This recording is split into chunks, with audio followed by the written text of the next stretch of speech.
Well, hey, good morning again, everybody. Happy Wednesday. Still not in class. So quick update. My wife is the one who got COVID tested first, and then I had to get COVID tested yesterday because I started having some mild symptoms. Again, I don't think that it's COVID. I think we just kind of have a cold or something, but such is the nature of life right now. If every symptom is a COVID symptom, then you have to get tested. So, but it's okay. It is what it is. I'm doing my best to be productive here and to continue with our lessons and our apologetics work, even though I can't be with you in class. So thank you for your prayers. I appreciate it. It means a lot. And I'm praying for you guys as well. And I am looking forward to getting back to Metro in person. So Lord willing, that will be very, very soon. Still waiting on the results from our tests, but hopefully we'll get those back today or tomorrow. And I can come back to school. That'd be great. Okay. Well, hey, we are going to continue today talking about Jesus's resurrection. And we're going to kind of go back to 1 Corinthians chapter 15 that you guys looked at on Monday as the basis for what we're doing today. So there's a couple days here that I want to hit this pretty hard. So we're going to go back to Monday and look at this, 1 Corinthians 15. So what I'd like you to do is I'd like you to just take some notes, whether on your computer as you're watching this or pen and paper. It's up to you. Either way, I'm good. I just want you to take some notes and have some record of this stuff that we've learned and that we're doing. It'll serve you later on down the road when I have you guys do a paper over certain topics that we've covered in class. And also, studies prove that when we take notes, it just helps us retain information better. So always a good practice to remember the things that we've studied. All right. So I want to take a look really quickly here at a couple of things. Going to share my screen with you. All right. And okay, there we go. All right, so the resurrection. I've entitled this The Center of the Christian Faith. Now, I want to read this quote here from Dr. Gregory Boyd. He is a theologian, a scholar, a pastor, an author. He's a brilliant man. He's in Minnesota. And he has a great quote here that's really good, that really kind of gets to the heart of what we're talking about here. Okay, so you guys can read, I know that, but I'll read this for us anyway.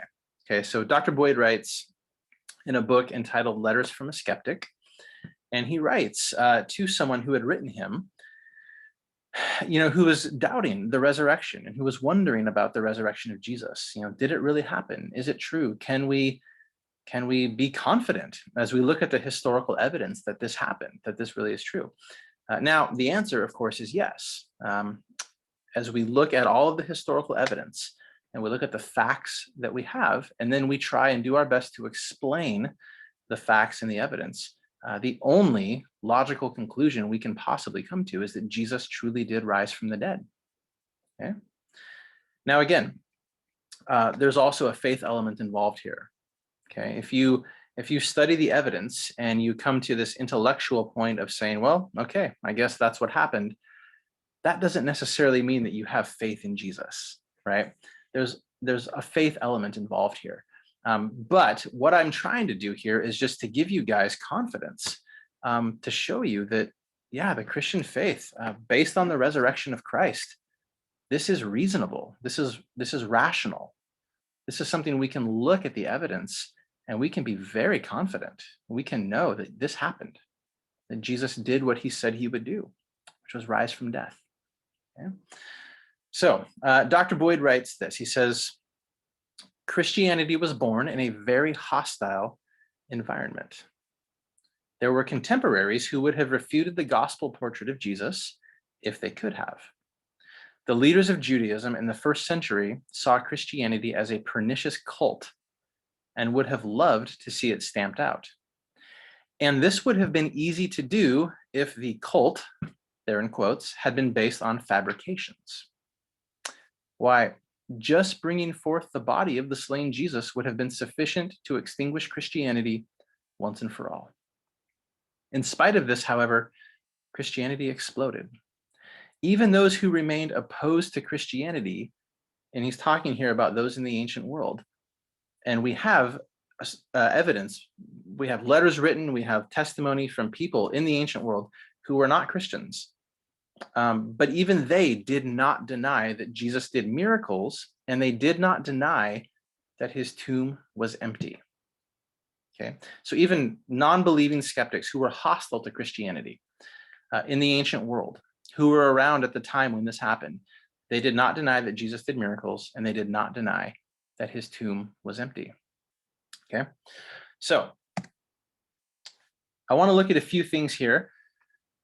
Today, we're going to look at the importance of the resurrection from a theological perspective. Okay, and we're going to base this going back, like I said, to 1 Corinthians chapter 15. Okay, and as I told you guys, I believe it was yesterday morning I think it was yesterday morning, the video lecture, how the Apostle Paul made it very clear that Christianity is based primarily on the resurrection of Jesus. Okay, and Paul wrote to the Corinthians telling them that, hey, if Jesus didn't rise from the dead, your faith is in vain. That's a nice way of saying your faith is worthless or useless. Okay? Now, this tells us a couple things. It tells us, number one, Christianity is not primarily just a private, personal, subjective religion. Okay? I mentioned this yesterday. Like everything in life, whether it's Christian or not, it's based on a truth claim. Everything that you believe, whatever you believe, is based on some truth claim. Okay, so Christianity is not just a private, internal, subjective, personal religion. Okay, that works for you. No, this is based on an objective historical truth claim that Jesus of Nazareth rose from the dead. Okay.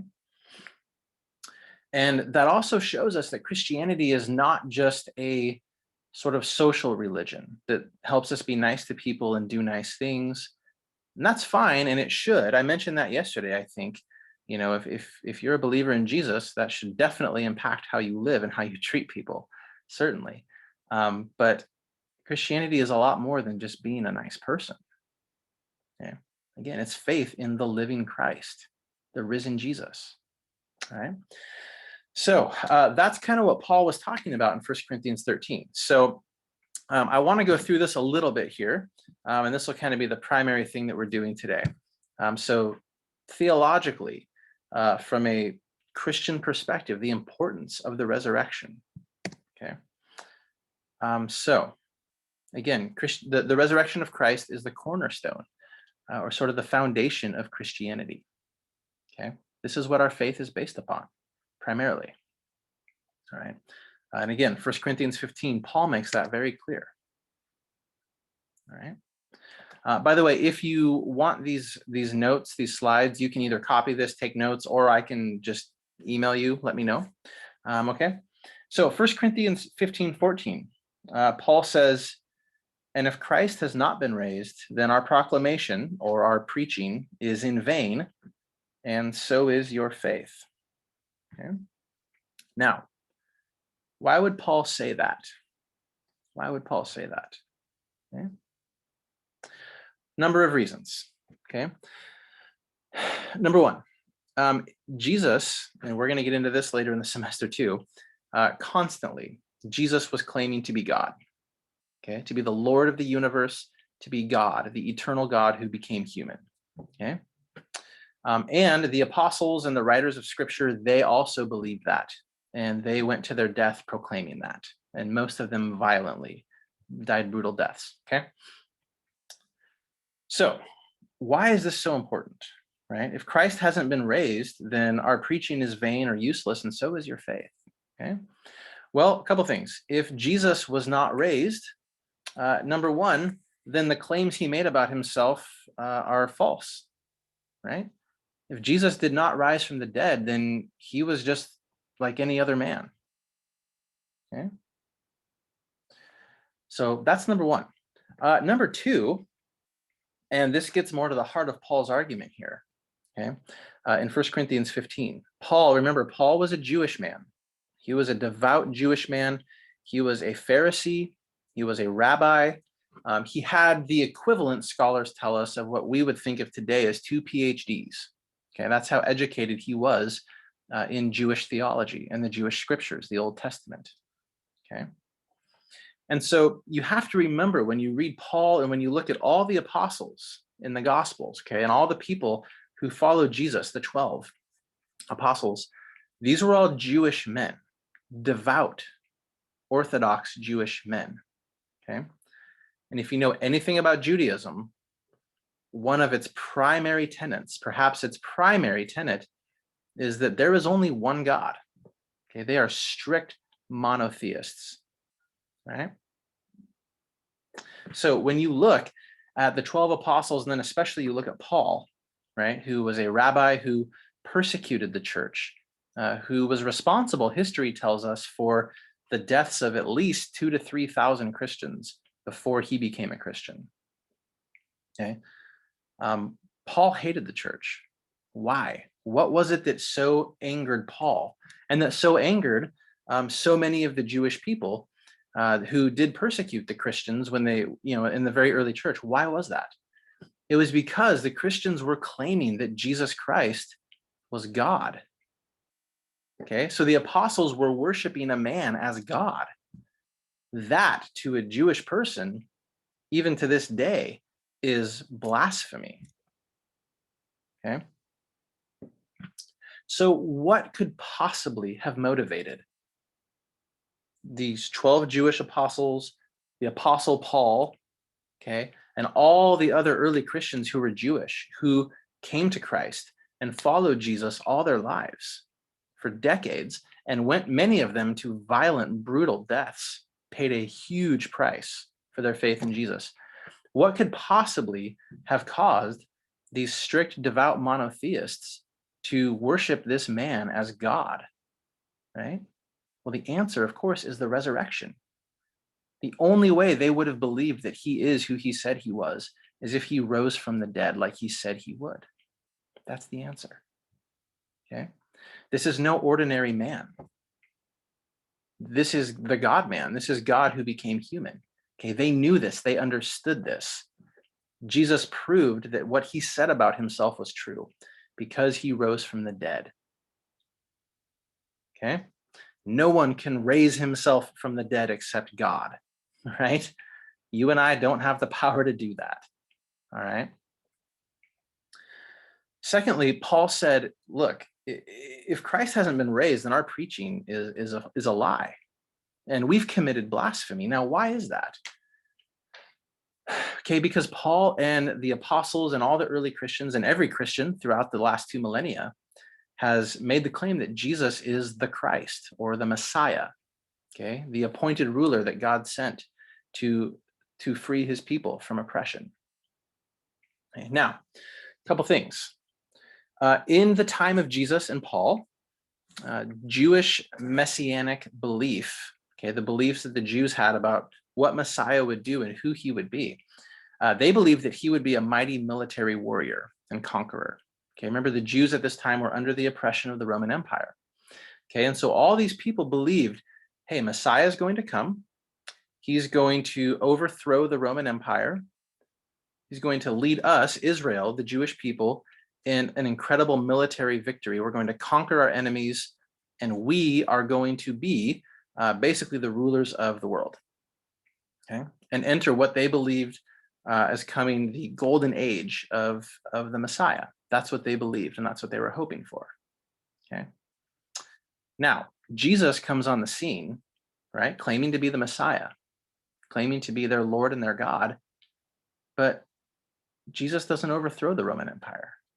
He doesn't tell his followers to pick up swords and go murder Roman soldiers and wage war against Caesar, right? He doesn't do that. What does Jesus say? He says, no, love your enemies, serve them, bless them, right? And what does Jesus do as the ultimate act of love? He dies on the cross for his enemies. He doesn't just serve them, he dies for them. And he says, if you're going to follow me, you have to do the same. Right. So they see this happen and they're just like, how can this be the Messiah? Messiah was supposed to come and liberate us from Rome. They didn't understand that the Old Testament was talking about the Messiah coming to liberate them from a greater problem than Rome. Messiah came to liberate them from sin and from their separation from God. They didn't get that. Okay. So Jesus did not fit their mold of what they thought Messiah was supposed to do. And yet they still believed he was the Messiah. And the church exploded and grew. And all these people, like, this is the Messiah. How did they know? Why did they think that? Because he rose from the dead. That's why. Okay. Secondly, I know this is a lot. Thank you for sticking with me here. Secondly, in the book of Deuteronomy, okay, in the Torah, there's a verse in there where Moses, the author, wrote, cursed is everyone who hangs on a tree. Okay. Now, in the ancient world, impalement was a very common fate. And impalement kind of evolved into crucifixion. Okay, the two are kind of related, right? And so the idea there in Jewish faith was that anybody who was hung on a tree, whether you were impaled, which was a very grisly way to die. You can Google it if you want. I don't really need to explain it. Suffice it to say, you wouldn't want that to happen to you. Impalement on a stake or being crucified on a cross, on a tree, right? That was seen in Jewish belief as being a sign that you were cursed by God. Okay, so they had a very firm belief. The Jewish people had a very firm belief, and some Orthodox Jews today still have a firm belief that anyone who is hanged on a tree is cursed by God. That's a sign of God's divine disfavor. Okay. So think about this. Let's put these pieces together here, and I'll close here in just a second. All right. Jesus comes on the scene. He tells them that he is the Messiah. He is their God who has become human. He is the Lord of all. But he doesn't overthrow the Roman Empire. In fact, he tells his followers to serve their enemies. And then he gets killed. And how does he get killed? By being hung on a tree, by being nailed to a tree. So the Jews are looking at this saying, wait, hold on. Jesus was crucified. He was killed on a cross, on a tree. I mean, they're thinking back to Deuteronomy. Remember, they're Jewish people. They know their Old Testament. They're saying, this man is cursed by God. Jesus is cursed by God. He can't be the Messiah, right? But what happened to change their mind 3 days later? He rose from the dead. Okay? The resurrection was seen by the apostles as God vindicating or establishing Jesus's claims and his ministry by raising him from the dead. Okay? So the Jews said, wait, this is the Messiah. We know Jesus is the Messiah. God proved he's the Messiah by raising him from the dead. If Jesus was cursed by God, God would not have raised him from the dead. God would have cast him into hell. But he rose from the dead. He's true. He's the Messiah. He's God. He is who he said he was. Does that make sense? That's what's going on here in 1 Corinthians chapter 15. Okay. And so the resurrection of Jesus is not a myth. It's not a fairy tale. It's not something that grew over time and centuries. It is something that the very earliest Christians, literally the guys who lived and walked with Jesus for 3.5 years, that they believed. And they preached and they taught and they sacrificed their lives in violent, brutal ways for this claim. All right. They knew Jesus is who he said he was. He is God. He's the Messiah because he rose from the dead. Okay. And so again, we're going to look at all of this the next couple of days. And I want to continue this discussion with you guys.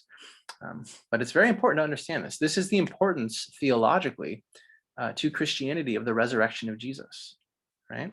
So again, all other things, right? The social aspects of Christianity, All this other stuff that we talk about that has to do with Christian faith, that's good and that's important, but it's all secondary. Okay, this issue of the resurrection, these issues of Jesus being Messiah, being God who became human, these are the primary central tenets of the faith. And that's why I want to hammer down on these and hit these hard here towards the beginning of our semester, before too much time gets away from us. Okay, so yeah, that's it for today. All right. Thank you guys for sticking with me. I know I've been talking for a while, but it's just kind of the way it goes. So thank you so much. I look forward to being with you again, hopefully by Friday. We'll see. If not, I would imagine at least by Monday, unless I test positive, which I don't think I will. But again, thank you for praying for me. I appreciate it. Your sub will lead you now in the next couple of things that you're going to do for the rest of the class period. But I'm praying for you guys. I can't wait to see you again. And I hope you have a wonderful rest of your Wednesday. God bless you.